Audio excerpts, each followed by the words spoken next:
Hey guys, what's going on? It's Ben here, and today I am back with another video, which is going to be discussing competitiveness in the NBA, focused on a specific time period, which I've outlined between 2010 to 2012. So this will contain the 2010 to 11 season and the 2011 to 12 season.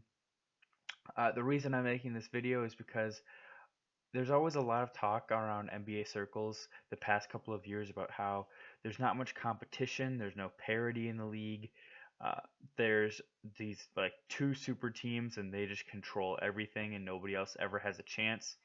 So I went back and I looked at a lot of the years in the NBA, and there's a few different examples of this, but I think the time period that I've outlined is really the most recent example of when the league, in my opinion, has had a lot of parity and a lot of different teams have had a chance to win and do well.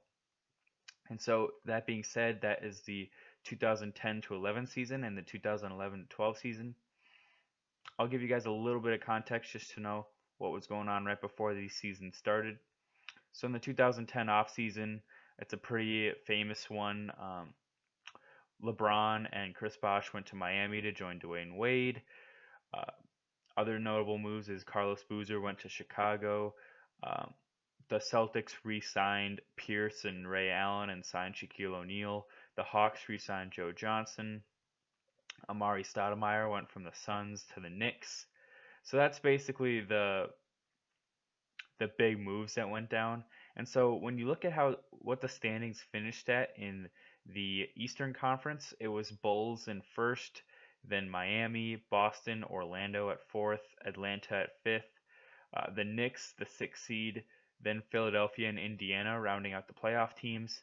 And when you look at this breakdown, you might say like, oh, Indiana, they had a 37 and 45 record and they made the playoffs. So like there's obviously not a good balance of power. But when you look at what the Eastern Conference has been as of late compared to right now, the East was pretty strong. You had Chicago, Miami, Boston, and Orlando. I'd say when I was watching at the time, when this was going on during this season, really everybody thought that any of these four teams had a chance to make the finals. You had Chicago, who had the best record, and the MVP in Derrick Rose, and a pretty good supporting cast of Luol Deng, Joakim Noah, Carlos Boozer. So they had a pretty good shot. Miami obviously was sort of the favorite, if you would say so, with the big three and just everybody thought that they were going to cruise in the playoffs. But people were interested because they didn't have an amazing record. They only had 58 wins, and so people were curious to see how they performed together in the playoffs. Boston turned in probably their last really good season in the regular season. They had 56 wins. Everybody was healthy this year, except for Shaq, basically. But the big four, as far as Pierce, Garnett, Ray Allen, and Rondo, were all healthy. So they had a pretty good regular season. And then Orlando, also the Celtics were the defending Eastern Conference champs, so people still saw them as a pretty big threat. Orlando had 52 wins, still had Dwight Howard, still had Stan Van Gundy coaching, still pretty good threat in the East. They had come off of a season in which they had gone to the Eastern Conference Finals and had 57 wins, I believe. So they were still a threat, still hanging around, still a team where you know if any of these other teams like Chicago or Boston slip up in the playoffs, they were going to be right there to take advantage of it. So they were still definitely a threat in the East. So you had four legit teams that could have gone to the finals, in my opinion. And in the West, it's sort of a similar story. Always a little better in the West as of the 21st century. It seems like the West is always better. The Every team that was in the playoffs had a winning record. Even the 9 seed, the Houston Rockets, who didn't make the playoffs this year, had 43 wins. But the 8 seed, the Memphis Grizzlies, had 46 wins, which is pretty good for an 8 seed. But let's go from the top. You had San Antonio with 61 wins, the Lakers with 57, Dallas with 57, Oklahoma City with 55, Denver with 50, Portland 48, New Orleans 46, Memphis 46. So you had a lot of good teams in there, and certain scenarios where there's not much separation. Like for instance, between the 2 and the 4 seed, uh, there was 2 games separating that, and between the 5 seed and the 8 seed, there was only 4 games separating that. So the upper half of the bracket and the lower half of the bracket were all pretty close. And if you look at this, uh, the main championship contenders, you had the Spurs, who still had Duncan, Ginobili, Parker, uh, basically all still really good, and Duncan a little bit past his prime, but the other two still in their prime, later half of their prime, so they were still a threat and a contender. The Lakers still had Bynum, Gasol, Kobe. Um, they had Ron Artest. They actually didn't have Derek Fisher anymore, uh, but or no, they actually did still have Derek Fisher, but he was traded mid-season and he ended up on the Oklahoma City Thunder. But they were still a contender and a threat in the West. And they were coming off of back-to-back titles, so everybody basically expected them to get back to the finals. Then you had Dallas, who had one of their best regular seasons in a long time. They had 57 wins as well, and Dirk was playing pretty well, and they just had a really great supporting cast. And if you want to know more about this team, I have a 2-part series that I did a while ago, a few months ago, talking about the team, and you can check that out and learn more about that team. And then you had Oklahoma City at the 4 seed, who was, I think, the last like legitimate championship contender, and they had 55 wins. And basically, Durant, Westbrook, and Harden all really like got into their stride at this point, and they had good vets around them like Derek Fisher and Kendrick Perkins. They traded for Kendrick Perkins midseason, and also they acquired Derek Fisher midseason. So this team was looking pretty solid. And so I really think that you could say that any of those 4 teams could have contended to get to the finals, just like those 4 teams in the East. And I think that's really something that we don't have in the NBA anymore is like 8 teams that you could legitimately see getting to the finals and possibly winning it. Nowadays, it's basically okay, Warriors in the West. And in the East this year, it's actually considerably different. There's about 4 teams you could see getting to the finals. But in previous years, it's been like, okay, Cleveland, Toronto, and Golden State. It's going to be like one of those 3 teams to get there. But or Boston, I guess, as of recently. So that's like 4 teams if you want to be generous. But this was 8 teams, and I think that's a lot more special. And I like that basketball more, where like any team has a chance to get there. I like that it seems like the NBA is trending towards that a little bit more lately, and that in the East right now in 2018 you have the Bucks, Toronto, Boston, and Philadelphia, who all seem like they have a pretty good shot of going deep in the playoffs. I hope that may I don't hope what I want is for that to be duplicated in the West, where you could say like you have 4 teams that could all make the finals. It's cool to see a super team around like the Warriors, but it'd almost be way cooler if you had like 4 teams that all could win 55 games and were pretty competitive with one another. But moving on, let's talk about this 2010 to 11 season. You had some pretty interesting playoff scenarios as well. Let's see here. The playoff bracket. It was a rare year in which an 8 seed beat a 1 seed. Memphis beat San Antonio in the West, and then went on to play a 7-game series with Oklahoma City, which they ultimately lost. Um, and then Oklahoma City faced off against Dallas, and Dallas won that because they were just way more experienced. And then Dallas went on to beat Miami in the championship. Dallas and the Lakers was a really interesting series to watch in the second round. Um, they it wasn't competitive in that or it was like a competitive series, but Dallas just won all the time. But it was so nice to watch because at this point in the NBA, people were getting really tired of the Lakers. So to see them go down in such a miserable fashion was pretty enjoyable basketball to watch. In the East, you had one upset in the first round, which was Atlanta beating Orlando. Atlanta only won 44 games, and Orlando had won 52. Uh, so that was really confusing, honestly. What a lot of people attribute that to is that the Hawks played a lot bigger in that series to accommodate playing against Dwight.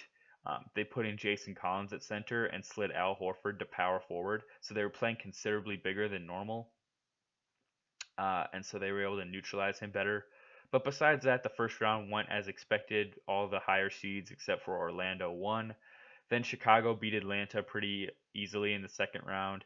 And Boston and Miami was a really good series as well because even though it was only 4-1, it was same thing as Dallas and the Lakers in that like people, it was kind of cool to see LeBron beat his foe in Boston, and people were just so used to Boston being really well, and this was like the ultimate test for the Heat. Like, would they be able to get past their adversaries in the Celtics? And they did, so that was really cool.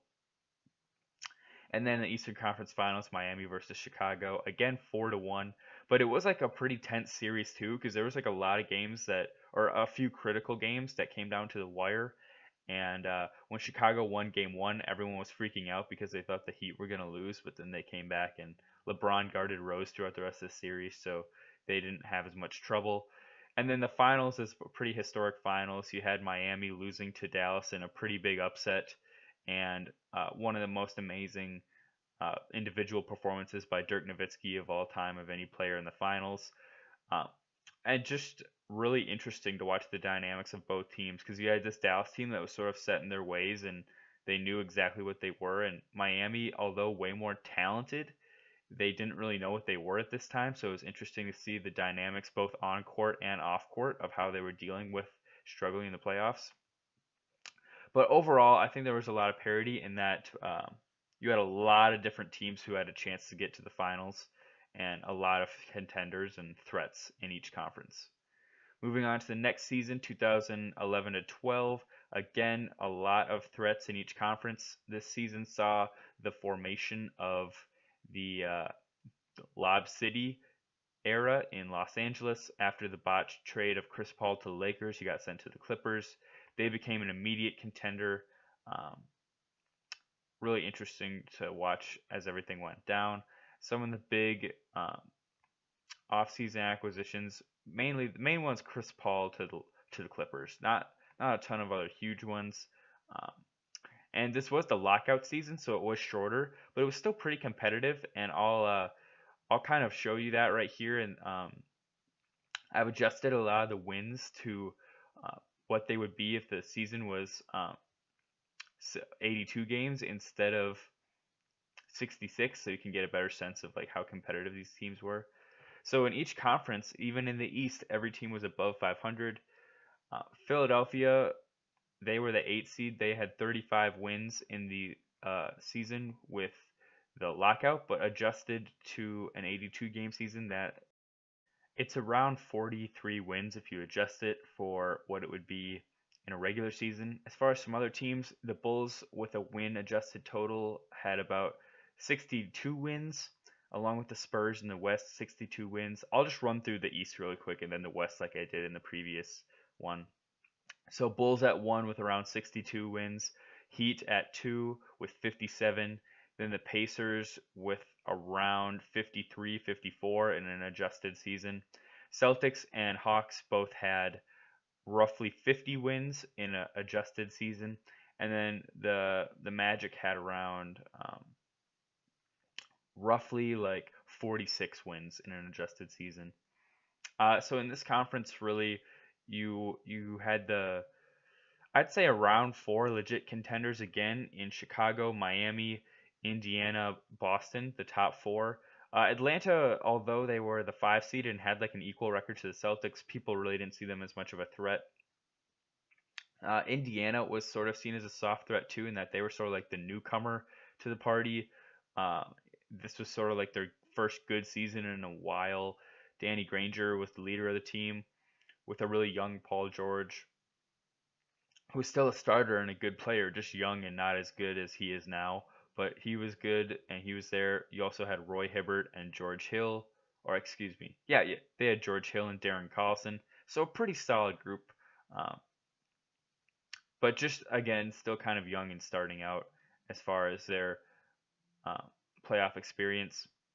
And then on the other side, you had, I'd say, basically five big contenders in that you had the Spurs with an adjusted win total of 62. Then you had the Thunder with around 58 when you adjust for the wins. The Lakers and the Grizzlies were the next to 3 and the 4. They each had around like 52 wins in an adjusted season.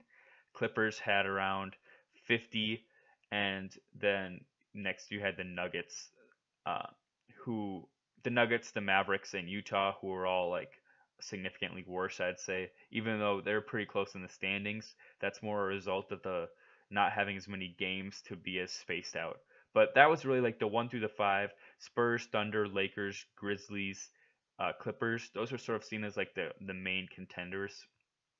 And again, this is a season where you have about 4 teams in the East where everyone thought like, yeah, like any of these four could probably get there. And then in the West, you had about 5 teams where people were saying, yeah, any of these top five could probably get to the finals. Like the Clippers look really good now with Chris Paul and Blake Griffin's coming into form, and DeAndre Jordan looks pretty respectable. The Grizzlies were a second round team who people thought were going to improve and build off of that and get better. The Lakers still had Powell, Bynum, Artest, and Kobe. um, the Thunder were developing even more, and Harden had won Sixth Man of the Year, and Durant and Westbrook were still improving. And the Spurs again were the 1 seed with a 60 equivalent of a 62 win season. Still had Duncan, Ginobili, Parker, had a rookie Kawhi Leonard. Um, so yeah, still a pretty good core. Looking at the playoffs, you had another one being upset by an 8. You had the Derrick Rose injury led to Chicago being upset in the first round by Philadelphia. Then again, you had a 7 game series in the next round with the 8 seed, like last year with the Memphis. This year was Philadelphia and Boston, with Boston beating them uh, and getting to the Eastern Conference Finals. On the other side of that bracket, you had Boston pretty easily beating Atlanta in the first round. Indiana pretty easily beating Orlando, who didn't have Dwight Howard because of injury. And then Miami easily beating New York. Second round, pretty more competitive than people thought. Miami did beat Indiana, but took 6 games, and the young, inexperienced Pacers did better than people thought, which would be a sign of things to come in later seasons. If you want to learn more about Indiana and their uh, playoff contention years in the 2010 decade, I have a video on that as well. So in Miami gets past Indiana. Then they have a 7 game series with Boston, which was a great series to watch if you've never watched it. Games 5, 6, and 7 are some pretty good games to watch, especially Game 6. Well, just all three of them are really good to watch. But yeah, 7 game series, Eastern Conference Finals, pretty entertaining stuff. So Miami gets to the finals. In the West, first round was pretty interesting for some of these. The Spurs swept Utah, so that wasn't that interesting. Same with Oklahoma City sweeping Dallas, but then you had Memphis and the LA Clippers going to a 7 game series. Most people thought Memphis would win that, honestly, but then the Clippers sort of pulled their frying pan out of the fire and got to the second round. Then the Lakers went to a 7 game series with Denver, which honestly looks more competitive than what it was. I remember watching this series and being like, how has this gotten to 7 games? That seems ridiculous. But LA sort of seemed in control despite them going to 7 games with Denver. Then in second round, San Antonio took care of the Clippers pretty easily, and Oklahoma City took care of the Lakers pretty easily. You had a 6 game series between the Spurs and Oklahoma City. Again, a pretty interesting series in that I think most people thought the Spurs would have the upper hand on the Thunder, in that they were just kind of like the overall better team. The Thunder had better players in Westbrook and Durant and Harden than maybe Duncan, Ginobili, and Parker. But people thought that the Spurs were much more complete in that the Thunder really just had like those 3 guys and the rest weren't that reliable. But the Spurs had this kind of whole complete team with good bench depth and everything. But people were kind of surprised that the Thunder won this.